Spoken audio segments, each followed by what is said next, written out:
আসসালামু আলাইকুম ওয়া রাহমাতুল্লাহি ওয়া বারাকাতুহু। কেমন আছো শিক্ষার্থীবৃন্দ? আশা করি আল্লাহর রহমতে সকলে ভালো আছো। আজ অনার্স সেকেন্ড ইয়ার একটি সাবজেক্ট হচ্ছে বিজনেস ম্যাথমেটিক্স। বিজনেস ম্যাথমেটিক্সের নাম্বার সিস্টেমের একটা অঙ্ক আলোচনা করব। তো চলো শিক্ষার্থী কথা না বলে নাম্বার সিস্টেমের টপিকস তোমাদের দেখাই। তো শিক্ষার্থীবৃন্দ সরল ফলে একটা মান দেওয়া সেটা কি করতে হচ্ছে সরল করতে হচ্ছে। তো চলো সরলীকরণ আমরা করি। প্রথমত এটা জাস্ট আমরা একটু ব্রেকেট দেয় 7i পড়ানো আমরা কি লিখে দিলাম।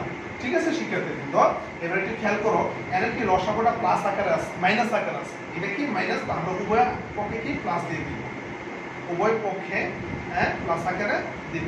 আবার শিক্ষার্থীবৃন্দ যদি এটা কখনো প্লাস থাকে, এটা প্লাস থাকে তাহলে উভয় পক্ষে মাইনাস হয়ে যেতে পারে। ঠিক আছে, উভয় পক্ষে মাইনাস।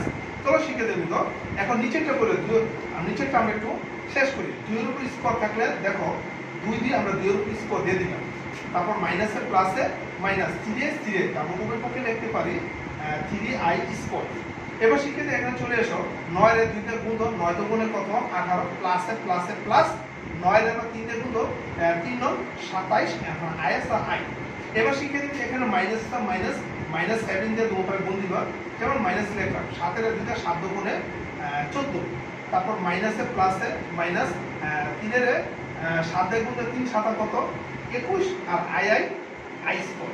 ঠিক আছে শিক্ষার্থীবৃন্দ, এবার এখানে খেয়াল করো 2 এর উপর স্কয়ার থাকলে 2 দুগুণে 4 মাইনাসে মাইনাস, এখানে শিক্ষার্থী খেয়াল করো 3 এর উপর স্কয়ার আছে মানে 3 এ উভয় পক্ষ স্কয়ার, তাহলে 3 এর উপর স্কয়ার দিতে পারি i স্কয়ার দিতে পারি। তারপর এখানে দেখো এখানে 18 ঠিকই লিখলাম। এবার শিক্ষার্থীবৃন্দ একটু খেয়াল করো 27 থেকে 14 গেলে আমার থাকতেছে কত, 27 থেকে 14 গেলে আমার থাকতেছে 13i। 27 থেকে 14 গেলে এখানে 18 27 থেকে 14 থাকতেছে কি 13i। তারপর সেটা মাইনাসে মাইনাস, যেমন 21 আছে আমরা 21 লিখলাম। আর আমরা সবাই জানি i স্কয়ার মান -1, তো 21 এখানে যেহেতু i স্কয়ার আছে মাইনাস মান কি -1।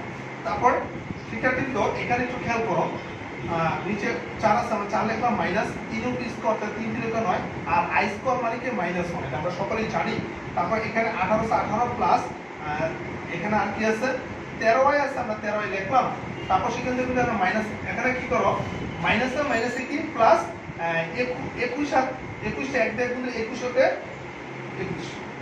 তারপর শিক্ষার্থীবৃন্দ এখানে খেয়াল করো এখানে কিন্তু 18 আর 21 কত হয় একটু খেয়াল করে দেখো, 18 যোগ 21 18 21 হইতাছে তোমার 39, 18 থেকে 39 প্লাস এখানে 13 আছে 13 লিখলাম, এখানে 4 আছে 4 মাইনাসে মাইনাসে প্লাস 9 আছে 9।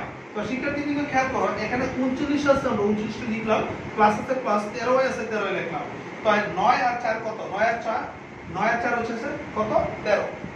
এবার শিক্ষার্থীবৃন্দ একটু খেয়াল করো এখানে লাইনে এই 13টা উভয় পক্ষে ডিভাইড করি, যেমন 39 13i প্লাস আছে প্লাস এখানে 13i আর নিচে 13 আছে 13, অর্থাৎ এই 13 সংখ্যাটা 29 এর নির্ভর করে 13 সংখ্যাটা 13 এর উপর নির্ভর করে। এখন শিক্ষার্থীবৃন্দ খেয়াল করো কি হচ্ছে, আমি একটু এখানে আসি সমান সমান 39 টা যদি 3 দিয়ে গুণ 3 13 39 আমরা 3 লিখতে পারি, 3 13 39 কাটতে পারি 3 লিখলাম। আর এখানে প্লাস আছে প্লাস এখানে কি আছে 13 আছে 13 কে 13 লিখতে পারি, 13 এর i এর গুণের হয় শুধুমাত্র i। তো দ্যাট মিন্স আমার অঙ্কটা হয়ে গেছে, এই आंसर। তো যারা অনার্স লেভেল স্টুডেন্ট হোয়াইট বোর্ডে দেখতে পাচ্ছ, যারা অনার্স সেকেন্ড ইয়ার আছো বিজনেস ম্যাথমেটিক্স নাম্বার সিস্টেম অঙ্কটা আমি তোমাদের দেখালাম, তা তোমরা একটু প্র্যাকটিস করো, হোয়াইট বোর্ডে দেখতে পাচ্ছ, আশা করি তোমাদের অনেকটা উপকার আসবে। তো শিক্ষার্থী আজকে প্রধান মানুষের আগামী ক্লাসে অনার্স সেকেন্ড ইয়ারের বিজনেস ম্যাথমেটিক্সের নতুন কোনো টপিক নিয়ে হাজির হওয়া সেই থাকবে।